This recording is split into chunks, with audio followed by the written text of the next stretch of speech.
Hello everyone, welcome to Major HS Kalsi's Balnoi Academy. Myself Gagan Yadav, your GS faculty, and today we'll do some practice MCQs about national events. So let's start.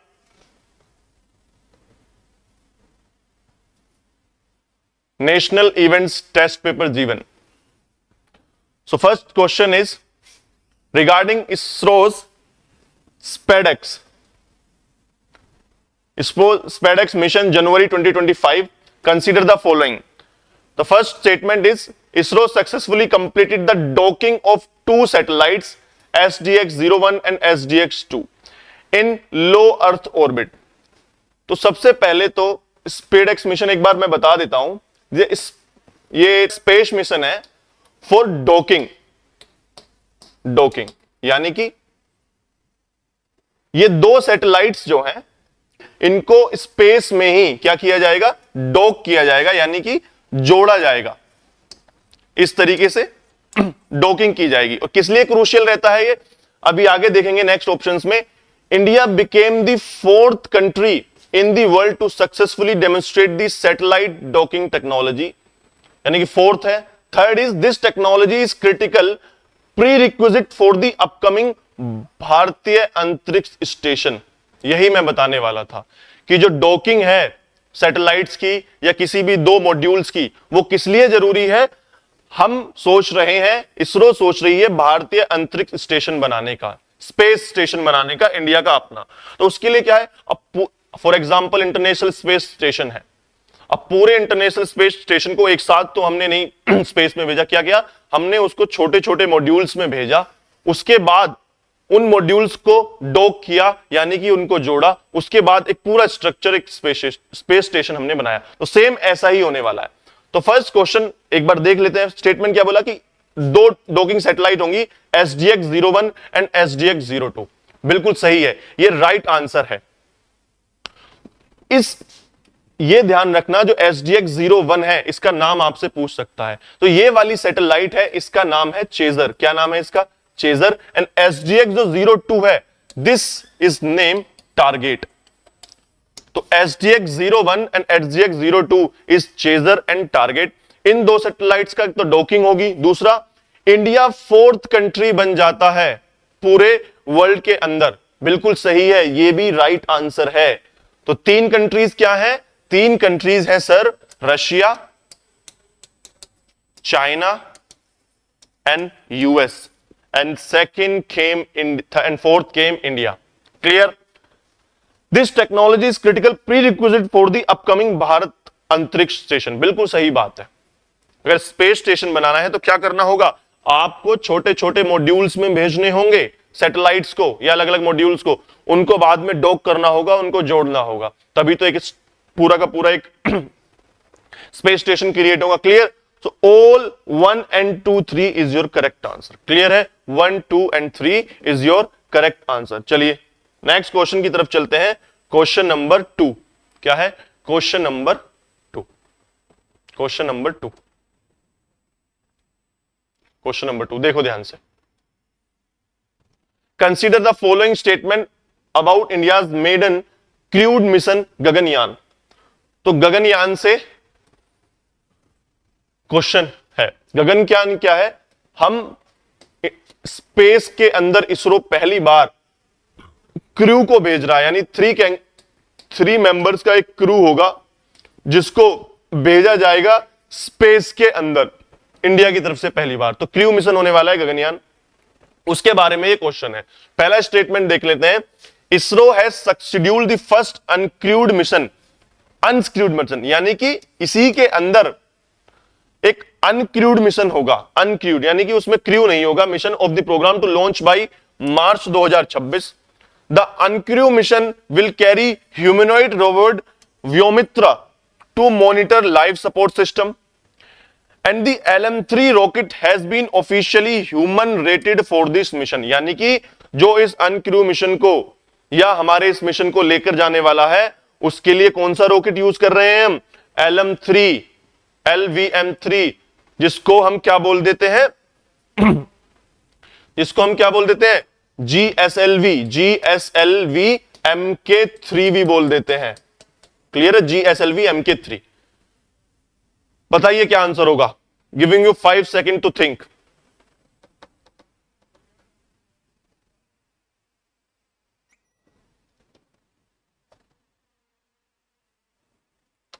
So right answer is option number D, 1, 2 and 3. Right answer is option number 1, 2 and 3. बिल्कुल ठीक है। देखो गगनयान क्या है, एक crew mission होगा जो हम स्पेस में भेज रहे हैं, लेकिन उससे पहले एक G1 एंड G2 मिशंस भेजे जाएंगे। टोटल इसमें G3 मिशन होंगे, G1, G2 एंड G3। जो G1 एंड G2 होंगे वो सबसे पहले हम अनक्रू मिशंस को भेजेंगे, यानी उसमें क्रू नहीं होगा, उसमें इस तरीके के ह्यूमनॉइड रोबोट्स होंगे जो स्टडी करेंगे लाइफ सपोर्ट सिस्टम को, जैसे कि व्योमित्र भेजा जा रहा है हमें। उसके बाद G3 होगा जिसमें हमको एक्चुअल में 3 क्रू मेंबर्स को भेजना है स्पेस के अंदर। बिल्कुल ठीक है, तो दोनों ही ऑप्शन बिल्कुल ठीक है। LMV3 रॉकेट का यूज किया जाएगा, यह भी बिल्कुल ठीक है, यह भी बिल्कुल ठीक है। सो राइट आंसर होगा option number D, 1, 2 and 3। Clear. चलिए नेक्स्ट क्वेश्चन की तरफ चलते हैं। Question number 3।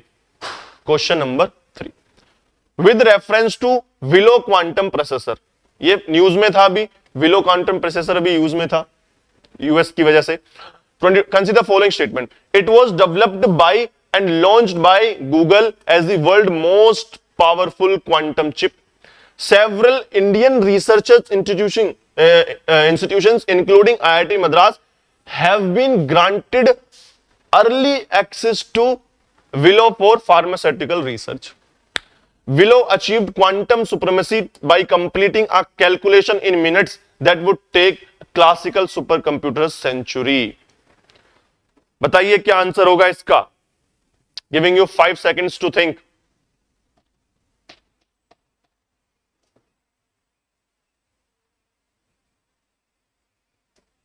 So right answer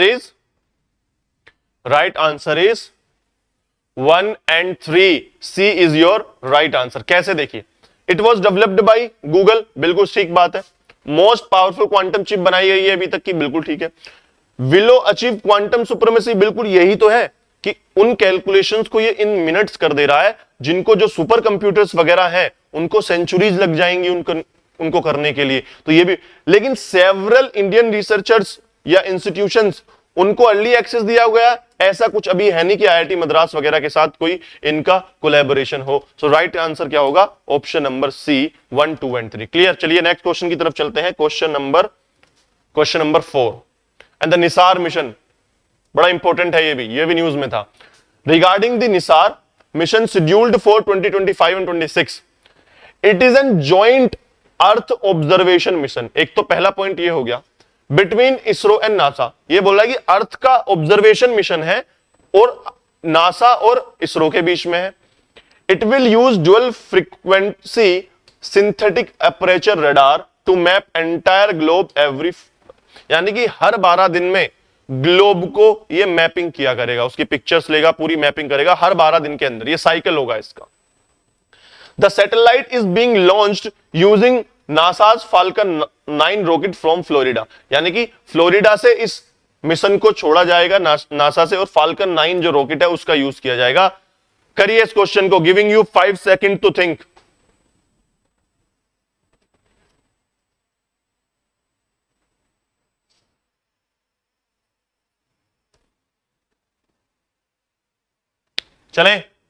चलिए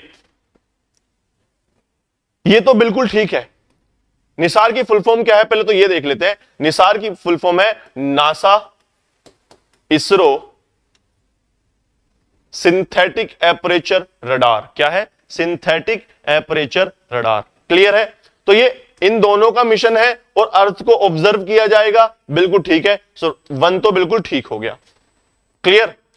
it will use dual frequency synthetic aperture radar, जो इसकी फुल फॉर्म में भी है, to map entire globe every 12 day, यानी हर 12 दिन में ग्लोब को, हर 12 दिन के साइकिल में पूरी ग्लोब को क्या किया जाएगा, मैप किया जाएगा, फोटोज वगैरह क्लिक की जाएंगे। बिल्कुल ठीक है, ये भी बिल्कुल ठीक है।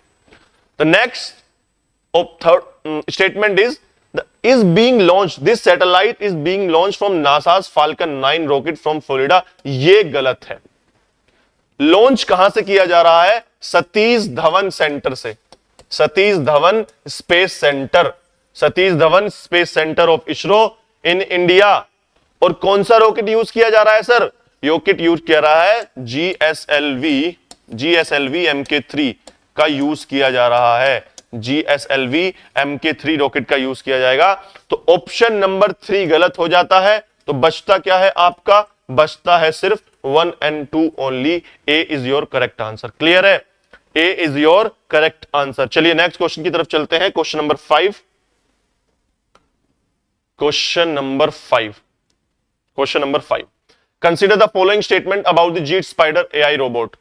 एआई रोबोट के ऊपर क्वेश्चन है।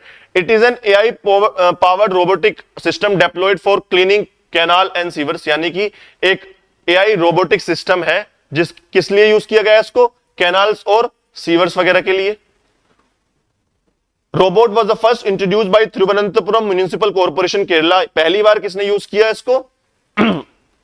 तिरुवनंतपुरम एमसीडी ने, केरला ने यूज किया। It was developed under the Swachh Bharat mission 2.0 to eliminate manual scavenging, यानी मैनुअली उसमें जो जाते हैं बहुत सारी डिसीज हमको देखने की मिली है, वो मैनुअली उसको साफ करते हैं, कैनाल्स को, सीवर्स को, ब्लॉक्ड हो जाती हैं, चोक्ड हो जाती हैं, तो उसके लिए। तो राइट आंसर होगा option number D. Option number D जो करेक्ट आंसर। तीनों ही बिल्कुल ठीक है। एक रोबोटिक सिस्टम है जो कैनाल्स वगैरह के लिए साफ करने के लिए पहली बार केरला एमसीडी, तिरुवनंतपुरम एमसीडी ने यूज किया है, और ये स्वच्छ भारत मिशन अर्बन 2.0 के अंदर इसको डेवलप किया गया है। तो तीनों ही ऑप्शन ठीक है। राइट आंसर क्या होगा? Option number D is your correct answer. Clear? चलिए नेक्स्ट क्वेश्चन की तरफ चलते हैं। Question number 6, regarding the climate resilient coastal fisherman village. ये स्कीम भी अभी न्यूज में थी। The government launched this initiative under the प्रधानमंत्री मत्स्य संपदा योजना, कि इसको मत्स्य संपदा योजना के अंडर लॉन्च किया गया है। होगा क्या? It is aimed to develop 100 coastal villages with infrastructure capable of withstanding cyclones and rain। ये बोल रहा है कि नए 100 विलेजेस को डेवलप किया जाएगा, 100 कोस्टल विलेजेस को डेवलप किया जाएगा। क्लियर है? और ताकि वो क्या कर सके? इंफ्रास्ट्रक्चर बेहतर हो, साइक्लोन्स और सी लेवल राइज जो है उनसे लड़ सकें। Project is being funded entirely bye the World bank, की वर्ल्ड बैंक इसको क्या कर रही है? फंड कर रही है। देख लेते हैं एक बार। Option number 1 is correct. Pradhanmantri Sampada मत्स्य योजना के तहत इसको लॉन्च किया गया, बिल्कुल ठीक है। तो 1 तो ठीक हो जाता है। थर्ड देख लेते हैं एक बार। The project is being funded entirely by World Bank, ये गलत है। ऐसा कहीं भी कुछ भी नहीं है, कुछ भी नहीं है ऐसा। फिशरीज डिपार्टमेंट है, सेंट्रल गवर्नमेंट है जो इसको फंड कर रही है। वर्ल्ड बैंक का हालांकि इससे मिलता जुलता एक प्रोजेक्ट है जो फंड किया गया है शोर के नाम से। Now it's your homework to see and to check what is SHORE initiative of India and it is funded by the World Bank. तो अगर मैं 3 को निकाल देता हूं और 1 मेरा सही है तो 2 ऑप्शन बचते हैं, या तो ये और ये भी। आपको मैं बताऊं, क्वेश्चन अगर पूछा जा रहा है इस तरीके से कि आप देखिए इसकी लैंग्वेज है कि नए विलेजेस को डेवलप किया जाएगा, ऐसा नहीं है, ये गलत है। टू बी गलत है। राइट आंसर होगा ऑप्शन नंबर सी। जो ऑलरेडी एग्जिस्टिंग विलेज है, ऑलरेडी एग्जिस्टिंग जो विलेज है उनको डेवलप किया जा रहा है, कोई नए विलेजेस को डेवलप नहीं किया जा रहा। Already existing villages, 100 coastal villages को डेवलप किया जाएगा with infrastructure capable of withstanding cyclones and sea levels. तो ये गलत है। Option number C is your correct answer. Clear? चलिए नेक्स्ट क्वेश्चन की तरफ चलते हैं। Question number 7। Question number cheetah project. ये आपने देखा होगा, हमने जब एनवायरमेंट या ज्योग्राफी के करंट अफेयर्स करे थे उनमें भी चीता प्रोजेक्ट को बहुत अच्छे से, बहुत ध्यान से हमने पढ़ा था। देख लेते हैं। Total number of cheetahs in India including cubs in born India cross 30 in late 25, कि 30 से ज्यादा हो चुके हैं, यानी कि कब्स वगैरह बच्चे पैदा होने के बाद कुछ 30 से ज्यादा उनकी जनसंख्या हो चुकी है। A new cheetah sanctuary was inaugurated in Gandhi Sagar wildlife sanctuary Madhya Pradesh. हमें पता है सबसे पहले वो कहां लाए गए थे? कूनो नेशनल पार्क में लाए गए थे मध्य प्रदेश के अंदर, लेकिन एक नई चीता सेंचुरी को हमने इनॉग्रेट किया है Gandhi Sagar wildlife sanctuary Madhya Pradesh, Gandhi Sagar national park के अंदर। All cheetah in India are currently imported from Namibia, कि सारे जितना भी इंपोर्ट किए गए हैं चीते वो सब के सब कहां से हैं, वो नामीबिया से हैं। एक ही ऑप्शन से सारे क्वेश्चन सोल्व हो रहे हैं, देखो ध्यान से।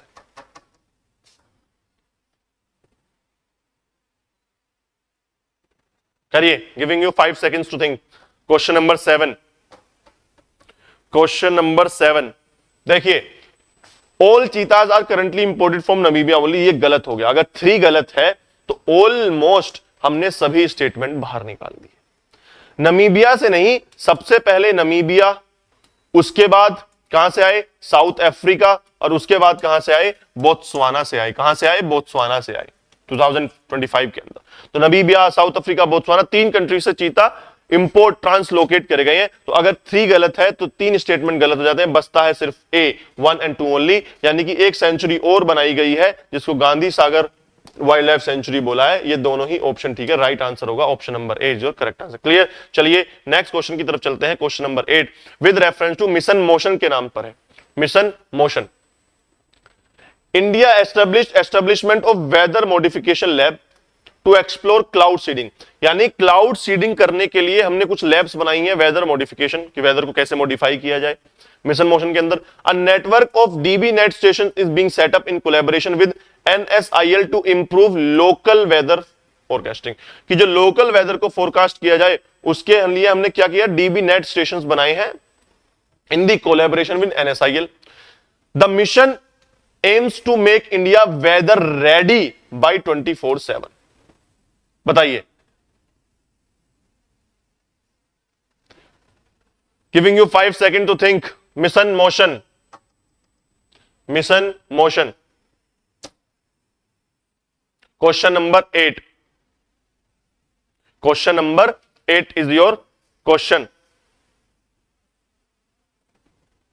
चलिए करें, देखिए ध्यान से। सबसे पहले तो इसकी थीम देख लेते हैं। Weather ready and climate smart है इसकी पूरी की पूरा एम जो है, क्या है, क्लाइमेट स्मार्ट। सो ऑप्शन 3 तो गलत हो जाता है। अगर 3 गलत हो गया तो बचता है सिर्फ आपके पास ए 1 एंड 2, यानी कि वेदर मॉडिफिकेशन लैब बनाई गई है, डीबी नेट स्टेशंस बनाए गए हैं। दोनों ही ऑप्शन आपके स्टेटमेंट सही है, सो राइट आंसर हो जाता है ऑप्शन नंबर ए। क्लियर है। दूसरा, किस मिनिस्ट्री से पूछा जा सकता है, ministry of earth and science, earth and science. Clear, earth and science, earth and science ministry के द्वारा ये मिशन मोशन लॉन्च किया गया था। क्लियर। चलिए नेक्स्ट क्वेश्चन की तरफ चलते हैं, क्वेश्चन नंबर 9, और पूछा गया ग्रीन हाइड्रोजन टारगेट से। ग्रीन हाइड्रोजन टारगेट, इंडिया ने साइन किया है MOU, memorandum of understanding with Ecuador to set up a pilot project for producing green hydrogen from paddy straw. Paddy straw, Ecuador के साथ हमने एमओयू साइन किया है। The first green hydrogen port project was initiated VOC port in Tuticorin, Tamil Nadu के अंदर। India aims to produce 5 million metric tons of green hydrogen by 2030। This is your question. करिए, giving you 5 second to think.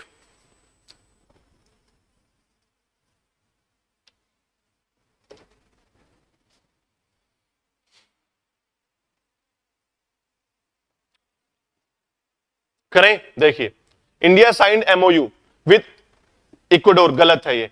Even PEDA and IISC Bangalore, इन्होंने sign किया है। Punjab energy development authority, Punjab energy development authority और IISC Bangalore ने एक MOU sign किया था, और पहला पायलट प्रोजेक्ट बनाने के लिए ग्रीन हाइड्रोजन प्रोड्यूस करने के लिए फ्रॉम दी पैडी स्ट्रो, क्योंकि सबसे ज्यादा प्रोडक्शन वहीं हो रहा है पैडी का। क्लियर, चावल का, धान का, राइस का। क्लियर। नेक्स्ट देखो, ग्रीन हाइड्रोजन प्रोजेक्ट पहली बार इनिशिएट कहां किया गया है, पोर्ट टुटिकोरिन के अंदर, तमिलनाडु। ये बिल्कुल ठीक है। सेकंड कहां पर पूछा जा सकता है, सेकंड है आपका पैरादीप के अंदर, और तीसरा है दीनदयाल पोर्ट के अंदर। क्लियर है। पैरादीप उड़ीसा और दीनदयाल कांदला पोर्ट यानी कि गुजरात के अंदर। क्लियर। तो 2 पूछे जा सकते हैं।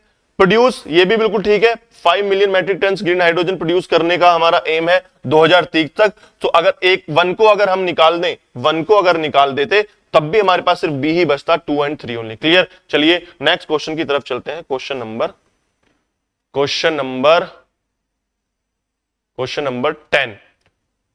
नंबर 10 देखिए, it explain why wild fire, किसके ऊपर पूछा गया है, वाइल्ड फायर स्मोक वोटेक्स के ऊपर पूछा गया है। It explains why wildfire smoke sometimes form a stable rotating bubble in the stratosphere instead of dispersing. Indian scientists from the Indian Institute of Tropical Meteorology led this global research.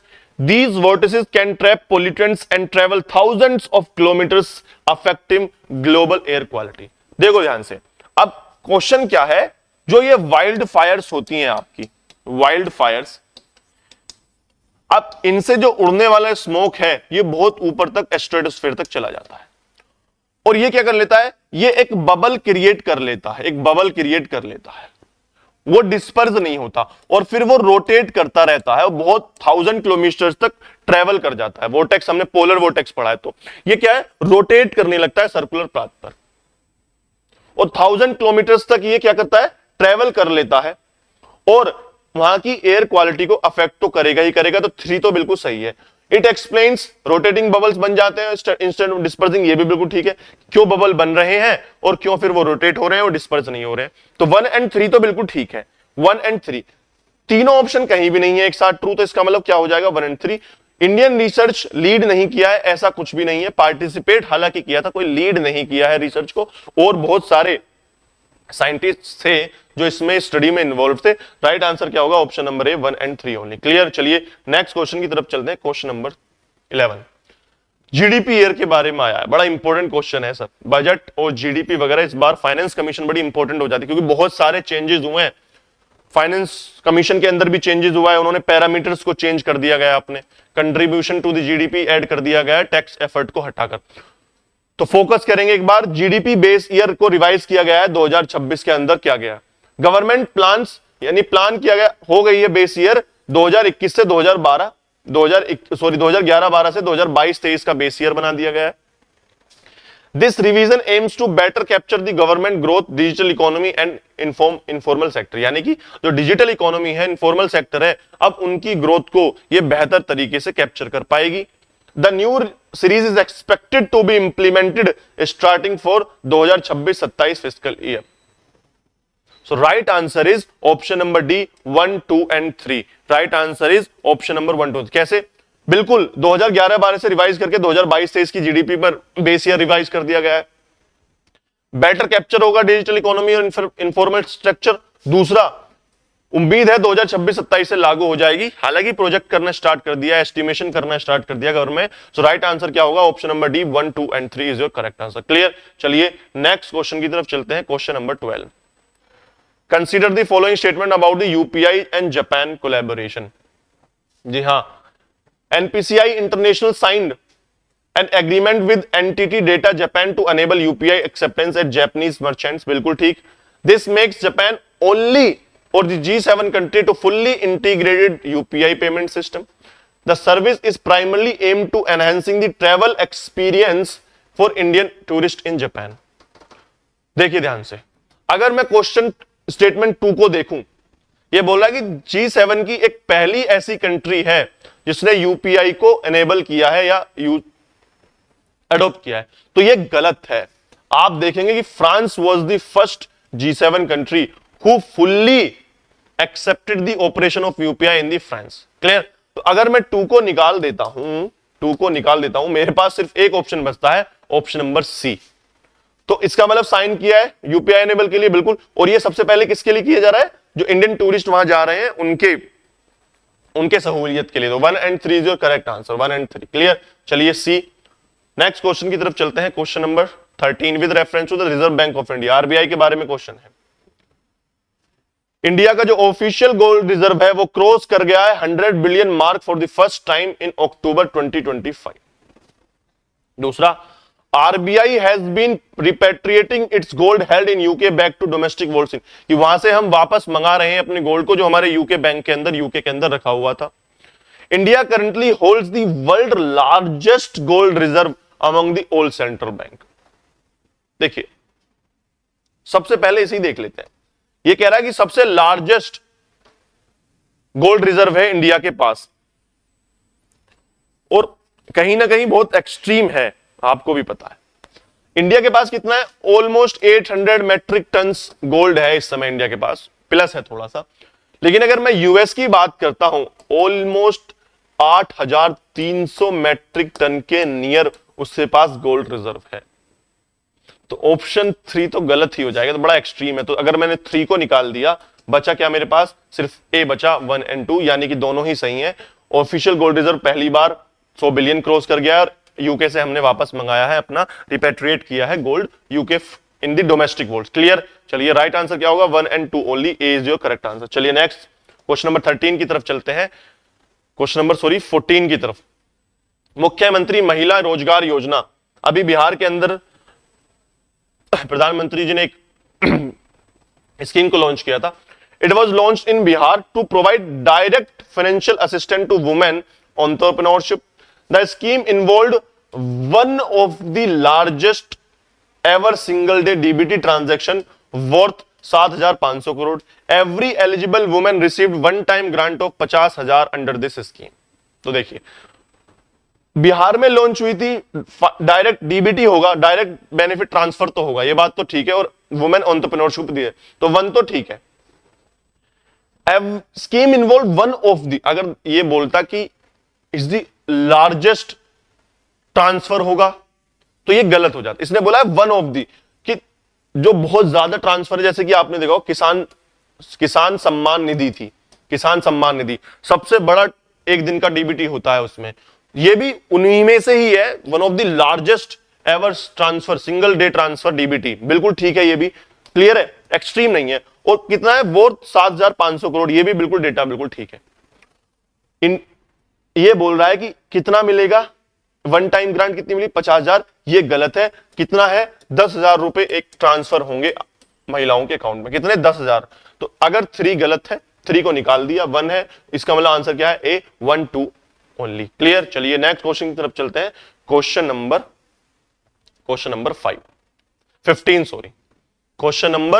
15। देखिए, consider the following statement about India's unified landing interface.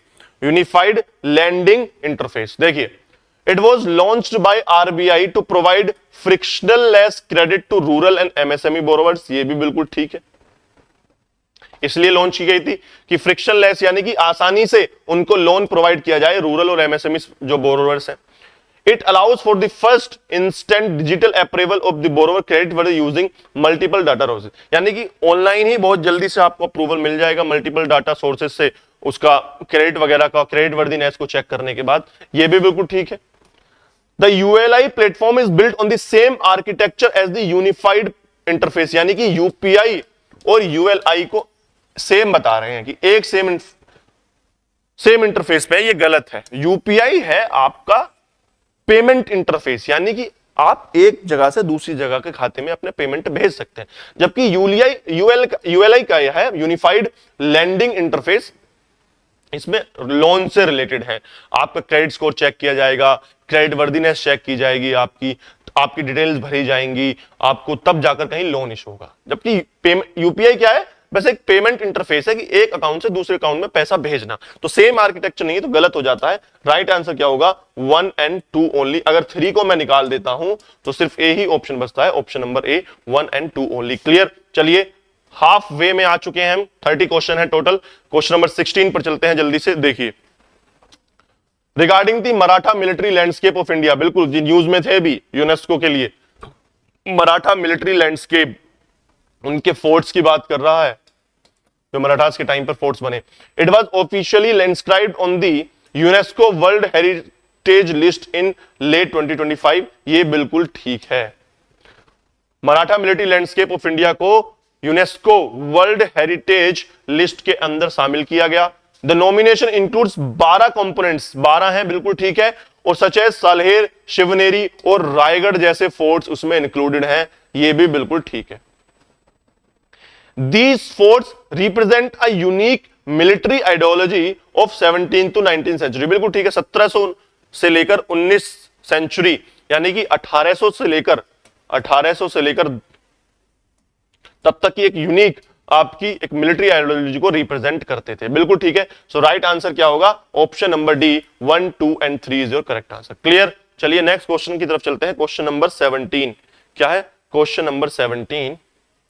Consider the following statement about the World Monument Watch List. जी हां, world monument watch list, ये क्या है? The Pandav-Leni caves in Nasik were recently added to the prestigious. The list is managed by World Monument Fund to highlight heritage sites at risk. Including on the list provides site with automatic funding from the UNESCO.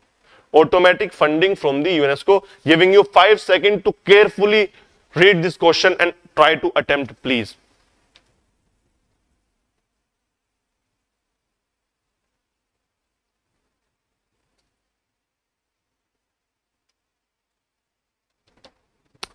चलिए, ये बोला कि पांडव लेनी caves को recently इस list में दिया गया, बिल्कुल गलत।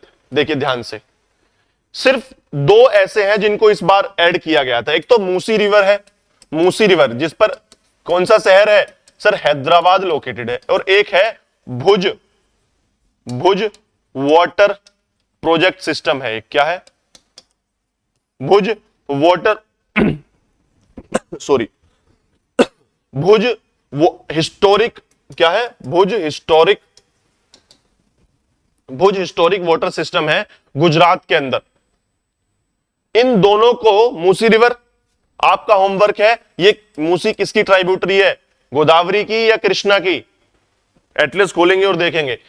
इन दोनों को इस लिस्ट में ऐड किया गया था। दिस इज इन, ये कहां पर है? This is in Gujarat, this is in आपका Telangana. It is managed by WMF, this is managed by WMF, ये बिल्कुल ठीक है। ऑटोमेटिक फंडिंग, जी नहीं, ऐसा कुछ भी नहीं है। यूनेस्को वर्ल्ड हेरिटेज साइट वो बिल्कुल अलग है, दिस इज, ये बिल्कुल अलग है। तो राइट आंसर क्या होगा? ओनली इसको चेंज कर लेना, दिस इज ओनली 2। क्या आंसर होगा? Only 2 is your correct answer. So see, only 2 is your correct answer. Clear? चलिए नेक्स्ट क्वेश्चन की तरफ चलते हैं। Question number 18, question number Bharat Ratna से रिलेटेड है। भारत रत्न बड़ा इंपॉर्टेंट क्वेश्चन है, ये तो आपको फैक्ट्स मेरे हिसाब से बिल्कुल पता होने चाहिए। द गवर्नमेंट 2026 की बात कर रहा है। The government conferred Bharat Ratna posthumously on the social reformer Savitribai Phule को दिया गया है मरणोपरांत। क्या बोलते हैं? मरणोपरांत, मरने के बाद, उनकी डेथ के बाद, उनकी मृत्यु के बाद जब दिया जाता है तो उसको पोस्टमसली या मरणोपरांत बोला जाता है। Famous agriculturist MS Swaminathan was also honored with the Bharat Ratna in this cycle। 2026 में MS स्वामीनाथन को क्या बोलते हैं? दिया गया है।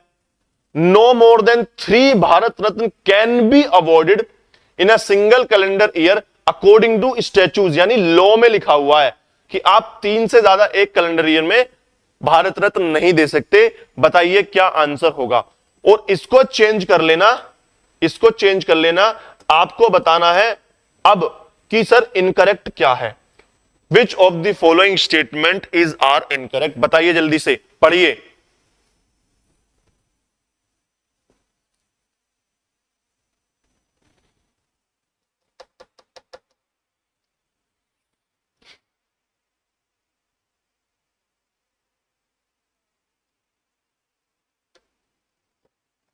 देखिए, the government conferred Bharat Ratna posthumously on social reformer, बिल्कुल गलत है। नहीं, हालांकि मांग करी गई थी।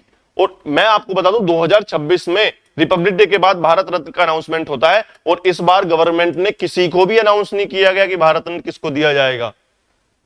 दूसरा, फेमस एग्रीकल्चर स्वामीनाथन को इस बार दिया गया है 2026 में, यह भी गलत है। इनको 2026 यानी 2024 के समय पर दिया गया था। कब दिया गया था? 2024 के टाइम पर इनको मिला था भारत रत्न। क्लियर? दूसरा, यह भी गलत हो गया आपका 1 और 2। No more than 3 Bharat Ratna, ये बात ठीक है, ये कन्वेंशन, ये माना जाएगा, कन्वेंशन है कि 3 से ज्यादा भारत रत्न नहीं दिए जाने चाहिए, लेकिन ये किसी लॉ में नहीं है, ये किसी लॉ में नहीं है। और मैं आपको बता दूं 1919 की बात करो, जब अमर्त्य सेन को दिया गया था, उस समय कितने को दिया गया था? 4 को दिया गया था। और अगर आप 2024 की ही बात कर लीजिए तो 2024 में 5 लोगों को दिया गया था। कौन थे? आप देखो, LK अडवाणी जी थे, चौधरी चरण सिंह थे, उसके बाद MS स्वामीनाथन रहे। क्लियर? MS स्वामीनाथन है, कर्पूरी ठाकुर साहब है, कर्पूरी ठाकुर साहब है, और कौन है? और आपके PV नरसिम्हा राव जी हैं, PV नरसिम्हा राव। इन 5 लोगों को दिया गया था। हालांकि 1999 में 2024 में ज्यादा दिए गए हैं नोबेल प्राइज, लेकिन स्टैचूज में नहीं है। फिर भी हाँ, दिए नहीं जाते हैं, वो बात ठीक है। तो ऑल 1, 2 एंड 3 आर इनकरेक्ट, तीनों ही इनकरेक्ट हैं। क्लियर है? चलिए नेक्स्ट क्वेश्चन की तरफ चलते हैं, क्वेश्चन नंबर 19 की तरफ जल्दी से। Question number 19 regarding the Raisena science diplomacy initiative. आपने भी रायसेना डायलॉग भी सुना होगा, 2026 में भी चल रहा था, उससे रिलेटेड है। It is a new collaboration between office of principal scientific adviser and the ORF observer research foundation. बिल्कुल ठीक है, Raisina science diplomacy initiative. The inaugural was the edition was held in new Delhi January 2026। ये बिल्कुल गलत है। कब हुआ था सर? ये मार्च के अंदर हुआ है। कहां हुआ है? This is happened in March. It focuses on using science and technology as tools for international diplomacy. ये बिल्कुल ठीक है। अगर मैं 2 को निकाल दूं, अगर मैं 2 को निकाल देता हूं तो एक ही ऑप्शन बचता है, ऑप्शन नंबर सी, यानी कि 1 and 3 is your correct answer. Clear? 1 and 3 is your correct answer. Clear? चलिए नेक्स्ट क्वेश्चन की तरफ चलते हैं। क्वेश्चन नंबर 20 पद्म अवार्ड्स के बारे में पूछा है। 2026 में मिले हुए पद्म अवार्ड के ऊपर क्वेश्चन है और बोला गया है the Padma Vibhushan was awarded to a foreign nationalist for the first time. 2026 की बात कर रहा है। Environmentalist Jadav Payeng was elected elevated to Padma Bhushan, यानी उनको पहले पद्मश्री मिल गया था और अब उनको पद्म भूषण दिया गया है उनके ऑनगोइंग रिफॉरेस्टेशन एफर्ट्स पर। Awards recognize significant number of unsung heroes from the grassroot level. करिए क्वेश्चन, बहुत इजी क्वेश्चन है, अगर आप देखें तो बहुत ही इजी क्वेश्चन है, जल्दी से करिए अटेम्प्ट।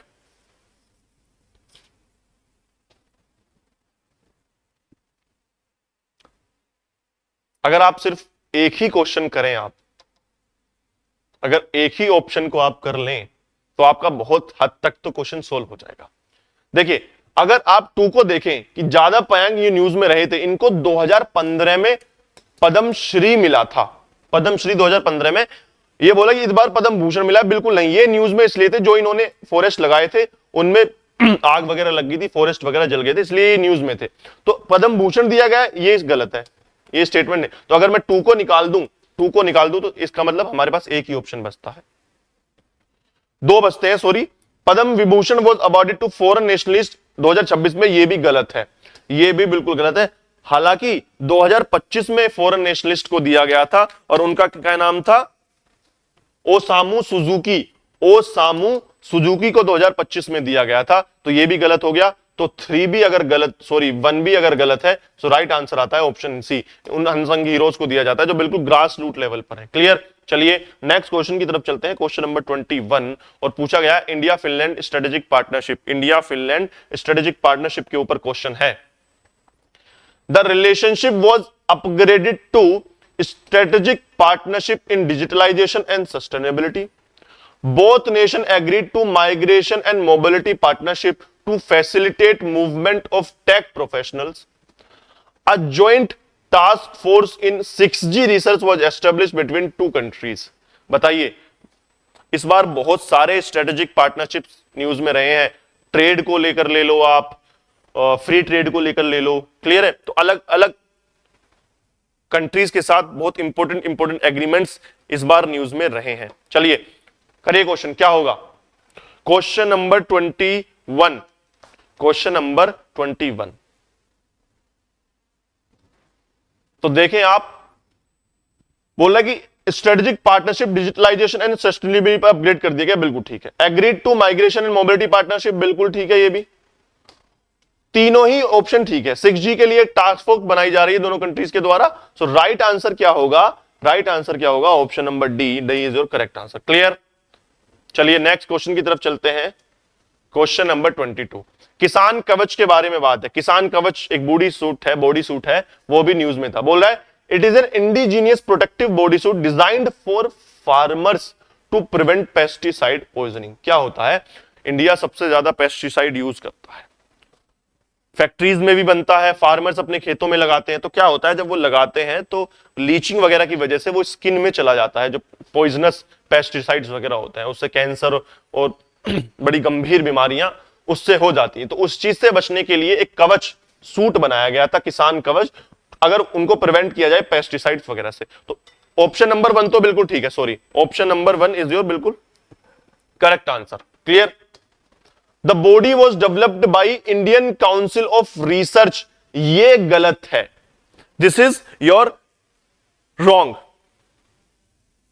किसने बनाया है? ये बनाया है आपने BRIC इंस्टेम करके एक संस्था है बेंगलोर के अंदर, बेंगलोर के अंदर ये इन्होंने बनाया। तो अगर मैं 2 को निकाल देता हूं, अगर मैं 2 को निकाल देता हूं तो क्या बचता है? सिर्फ 1, यानी कि ये भी 3 भी गलत है। कैसे?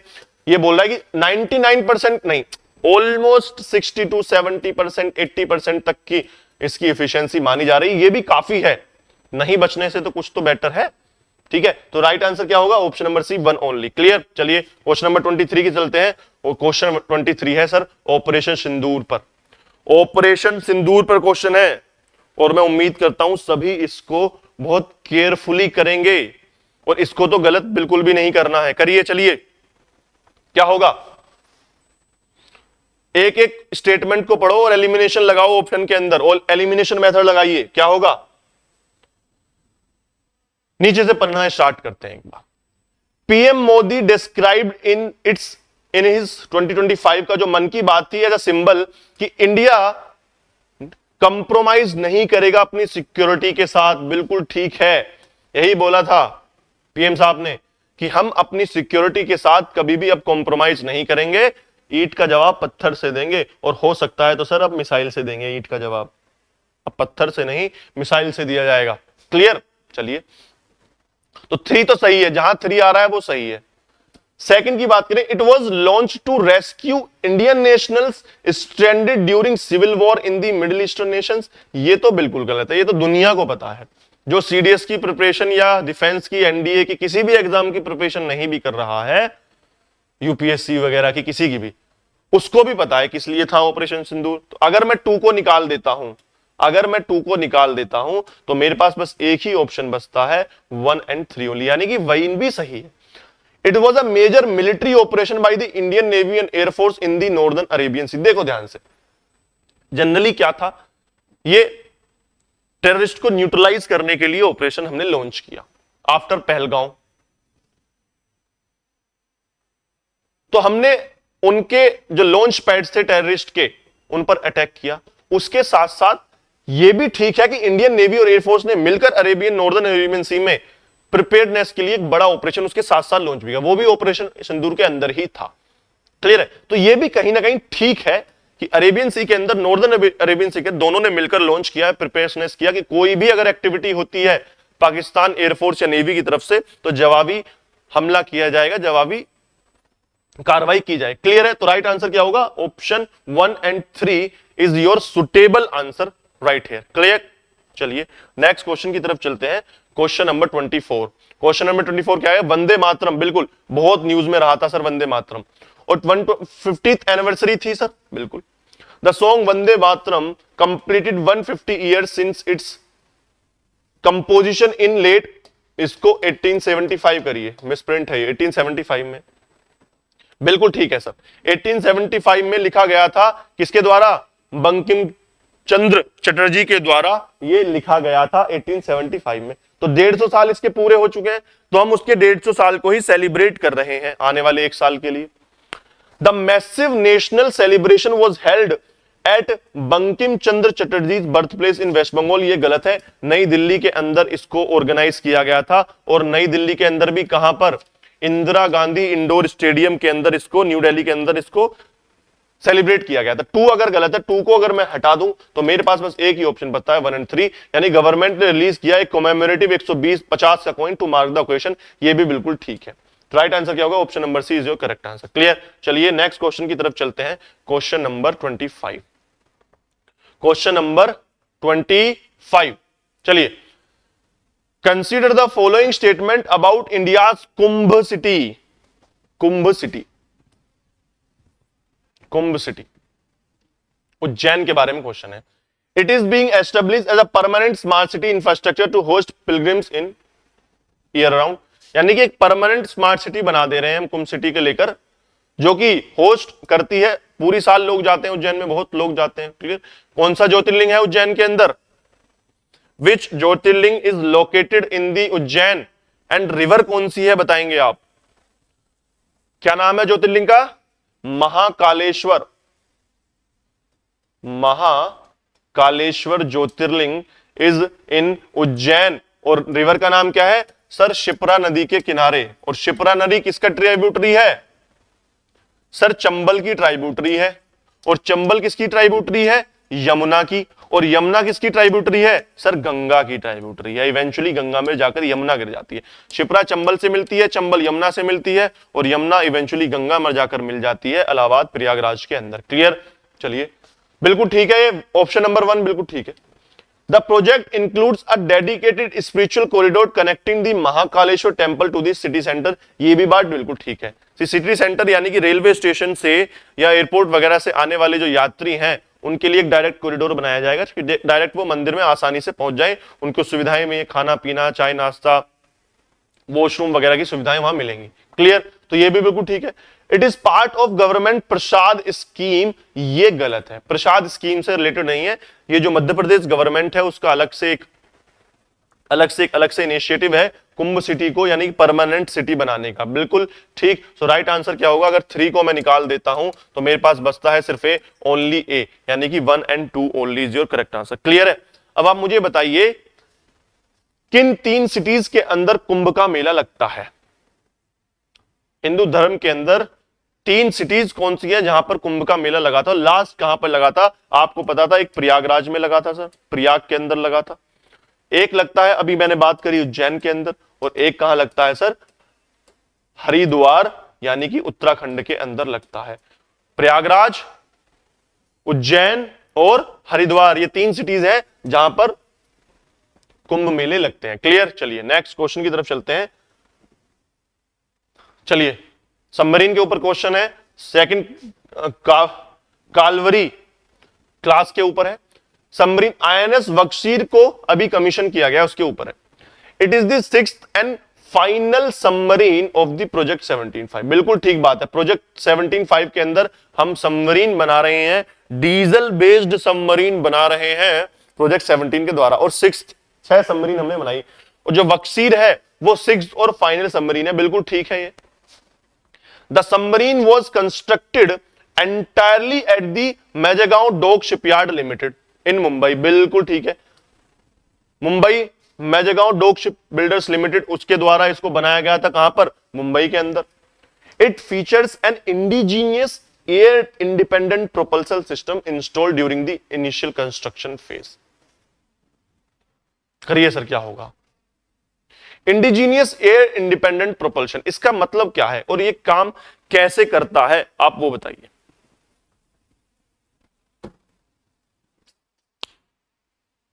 राइट आंसर है क्वेश्चन ऑप्शन नंबर डी। देखिए एयर डिपेंडेंट प्रोपल्शन सिस्टम क्या है कि इतनी जल्दी सबमरीन को ऊपर आने की जरूरत नहीं है कि डीजल वगैरह जो कंबशन हुआ है धुआं वगैरह बाहर निकाल के लिए।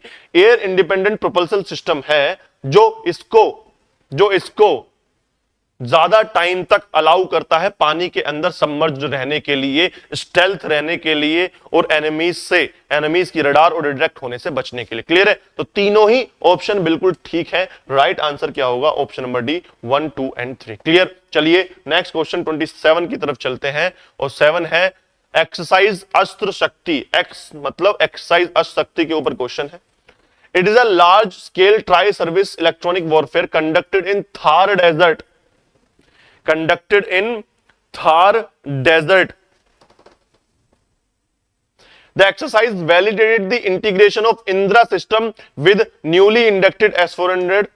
The first time Swadeshi software defined radio were used for inter-service communication। और आप बताएंगे क्या होगा इसका आंसर। एक ऑप्शन को अगर मैं हटा देता हूं 1, थार राजस्थान में सर ये नहीं हुई है, ये हाई ऑल्टीट्यूड के रीजंस पर हुई है, माउंटेन्स हाई ऑल्टीट्यूड्स के अंदर हुई है। थार डेजर्ट के अंदर तो नहीं हुई है। तो अगर 1 को मैं निकाल दूं तो 1 गया यहां से, हमारे पास क्या बचता है? ओनली सी करेक्ट, यानी कि दोनों ही ऑप्शन स्टेटमेंट 2 और 3 बिल्कुल ठीक है। S-400 को भी पहली बार इंडक्ट किया गया है और स्वदेशी सॉफ्टवेयर को भी पहली बार इंडक्ट किया है। क्लियर? चलिए नेक्स्ट क्वेश्चन की तरफ चलते हैं, question number 28।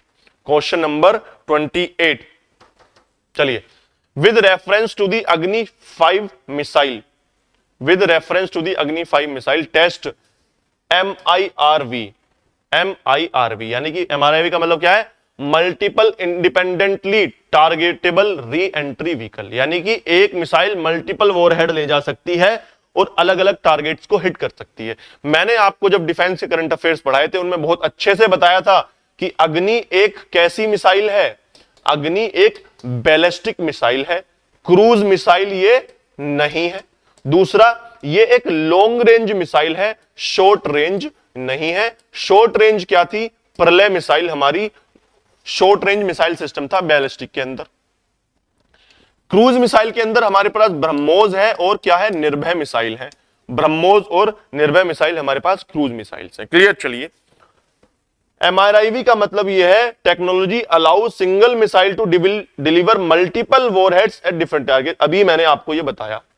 With this successful test, India joined an elite group of nations including US, Russia, China, France and UK। उस ग्रुप में हम आ गए, ये भी बात बिल्कुल ठीक है। मिसाइल है स्ट्राइक रेंजिंग 7000 किलोमीटर, बिल्कुल बात ठीक है।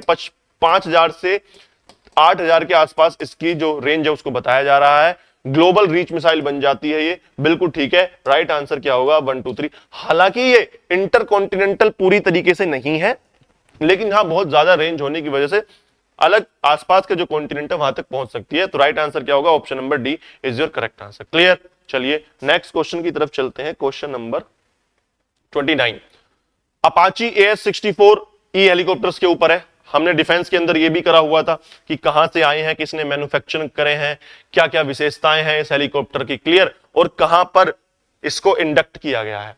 Indian army raise is first dedicated Apache attack helicopter squadron in Jodhpur, बिल्कुल ठीक है। इंडियन आर्मी को मिले, एयरफोर्स के पास पहले से थे ये, इंडियन आर्मी को मिले और जोधपुर के अंदर इन्होंने स्क्वाड्रन रेस करी है। These helicopters are equipped with longbow fire control radar system इनके अंदर होता है, जो ऑल वेदर ऑफेंसिव ऑपरेशंस, हर वेदर में इनको इफेक्टिव बनाता है। ये भी बिल्कुल ठीक है। Army Apaches are painted in desert camouflage and compared to air force के ग्रे फ्लीट है, ये बिल्कुल ठीक है। आर्मी को जो मिले हैं वो डेजर्ट कैमोफ्लाज के उसमें मिले हैं कलर में, उनको ग्रे फ्लीट था, ये बिल्कुल ठीक है। राइट आंसर क्या होगा? Option number D 1 2 and 3 is your correct answer. Clear? 1 2 3 is your correct answer. So last question of the day, last question of the day, project Kusha. Project Kusha करिए, पढ़िए। Last question, करिए अटेम्प्ट आप। Giving you 5 seconds to think. Consider the following statement about Project Kusha. It is an India's ambitious project to develop a long-range surface-to-air missile system. बिल्कुल ठीक है। System is designed to India's equivalent to Israel Iron Dome. इस तरीके से बनाया जा रहा है, लेकिन वो शॉर्ट रेंज है, हम एक long range ballistic missile threat के लिए बना रहे हैं, ये भी बिल्कुल ठीक बात है। आयरन डोम किसका है? इजराइल का है। थर्ड किसका है? थर्ड इज यूएसए का है। It is being developed by DRDO, बिल्कुल ठीक है। With target range up to 350 kilometres, intercept stealth fighters और क्रूज मिसाइल्स को भी, ये भी बात बिल्कुल ठीक है। राइट आंसर क्या होगा? Option number D 1 2 and 3 is your correct answer. Clear? 1 2 and 3 is your correct answer. This is all about today. This is all about today. I hope this class would be useful for you for your exam preparation। Current affairs को depth में करना है, और classes हम लेके आएंगे आपके questions के लिए। नेशनल इवेंट्स की है, इंटरनेशनल इवेंट्स की भी लेकर आएंगे। क्लियर है? तब तक के लिए पढ़ाई करते रहिए। All the best for exam. जय हिंद।